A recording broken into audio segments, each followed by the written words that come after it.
तर hello guys. एक खूप जास्त मूवी जे आहे सध्या गाजत आहे आणि त्या मूवीचं नाव आहे बघा सय्यारा.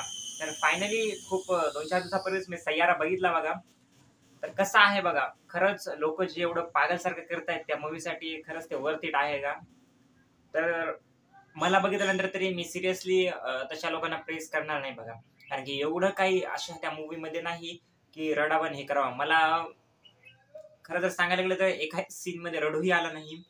हसण्याचं तर दूरच राहिलं. एखाद्या सीनमध्ये हसलो असेल मी, पण मला रडू तर काहीच आलं नाही बघा.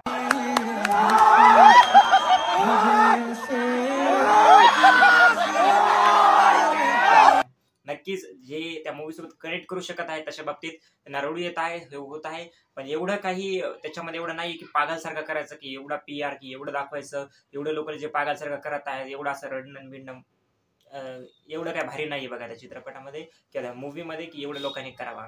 त्यापेक्षा मी तुम्हाला सजेस्ट करेल, जे की माझा आतापर्यंतचा लव्ह स्टोरी मूव्हीज मधील फेव्हरेट मूव्ही आहे. जो की पहिलेही होता, आताही आहे आणि नंतरही राहील शेवटपर्यंत. अशा 2 मूव्हीची नाव मी सजेस्ट करतो. एक म्हणजे की वीर ज़ारा आणि दुसरा म्हणजे की कल हो ना हो. हे 2 मूव्ही असे आहेत बघा, की लव्ह स्टोरीचे मूव्हीचे नावं आले तर ह्या मूव्हीला नक्कीच इन्क्लूड करावे लागतील. आणि मीही तुम्हाला सजेस्ट करेल, की तुम्ही जे आहे हे मूव्हीज बघा. आणि मी तर बघितलेलेच आहेत, परंतु सय्यारा यांच्या आसपासही नाही मी असं म्हणेन.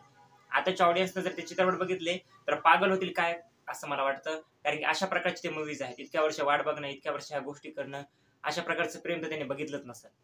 ओव्हरऑल सय्यारा एक डिसेंट मूव्ही आहे.